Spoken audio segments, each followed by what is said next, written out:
आज देशभरामध्ये हुकुमशाही तानाशाही आहे का अशी परिस्थिती आहे। नुकतंच आपण पाहिलं असेल गेले 3-4 वर्षा अगोदर शेतकऱ्यांनी या देशामध्ये उठाव केला होता का, तर शेतकऱ्यांच्या विरोधामध्ये काळे कायदे याच केंद्र सरकारनं भाजपनी सरकारनं त्या ठिकाणी केले होते। तर मोदी सरकारला तुमची तानाशाही हुकुमशाही बंद करा आणि हे जे काळे कायदे आहेत ते काळे कायदे तुम्ही तात्काळ मागे घ्या। त्या संदर्भामध्ये उठाव शेतकऱ्यांनी केला आणि 750पेक्षा जास्त शेतकऱ्यांनी त्या ठिकाणी आत्महत्या केल्या। तुम्ही पाहिलं असेल देशभरात तो उठाव झाला आणि दिल्लीच्या जंतर मंतरपासून ते त्या ठिकाणी संसद भवनावरती त्या ठिकाणी मोर्चे काढण्यात आले आणि 750 शेतकरी मेल्यानंतर काळे कायदे त्या ठिकाणी पाठीमागे केंद्र सरकारनं पाठीमागे घेतली। मोदी सरकार त्यावेळी जागा झाली।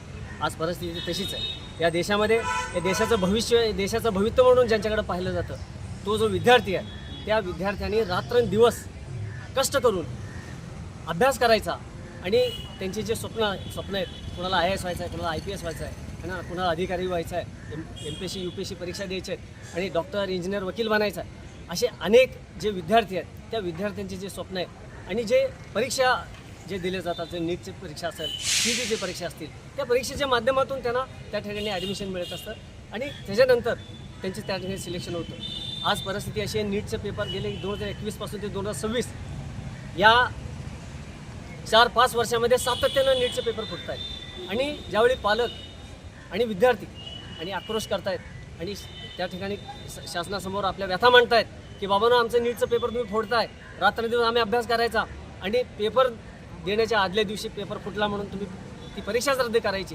हा किती मोठा अन्याय त्या आपल्या विद्यार्थ्यांवरती होतो आहे। आज परिस्थिती अशी आहे की महागाई वाढत चालली आहे, प्रचंड वाढत चालली आहे, पालक मेटाकुटीला आले, अक्षरशः शिक्षण इतकं महाग झालं आहे आणि अशा परिस्थितीमध्ये लाखो रुपये खर्च केल्यानंतर सुद्धा त्या आपल्या विद्यार्थ्याला, आपल्या मुलाला, आपल्या लेकराला परीक्षा देता येत नसेल तर किती लाजिरवाणी दुर्दैवी गोष्ट असेल।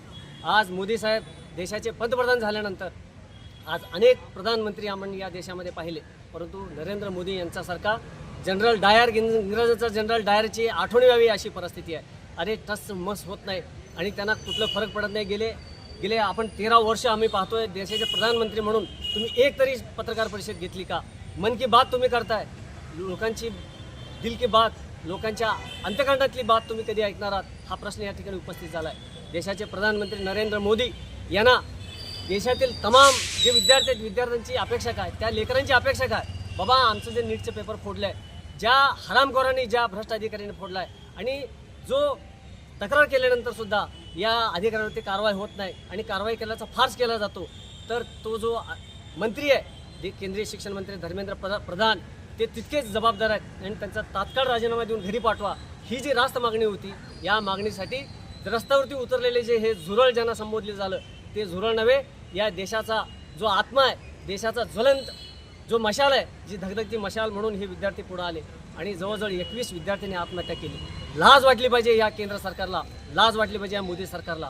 जर नरेंद्र मोदी यांचं थोडं जरी मन असेल, यांच्या मनामध्ये अंतकरण थोडं जरी असेल तर यांनी तात्काळ राजीनामा देऊन पाय उतार झाले पाहिजेत, अशी आमची मागणी आहे। आज धर्मेंद्र प्रधान जे केंद्रीय शिक्षण मंत्री यांनी राजीनामा दिला आहे, तुम्ही राजीनामा द्यायला खूप उशीर केलात। आता तुमचा पापाचा घडा भरला आहे, देशभरामधला जो युवक आहे तो जागृत झालेला आहे। आता तुम्हाला सत्तेतून पाय उतार झाल्याशिवाय तुम्हाला या देशातील शेतकरी, या देशातील जो विद्यार्थी तो थांबणार नाही, हेच या ठिकाणी नमूद करतो। आणि देशाचं संविधान जिवंत आहे, डॉक्टर बाबासाहेब आंबेडकरांनी दिलेलं जे संविधान आहे, या देशाला नव्हे जगाला मानवतेची जी कास, मानवतेचा संदेश देणारे बाबासाहेब या देशामध्ये जन्मले नसते तर या देशामध्ये काय भारोबलुतरीची परिस्थिती असली असती, हे आज आम्ही अनुभवतोय।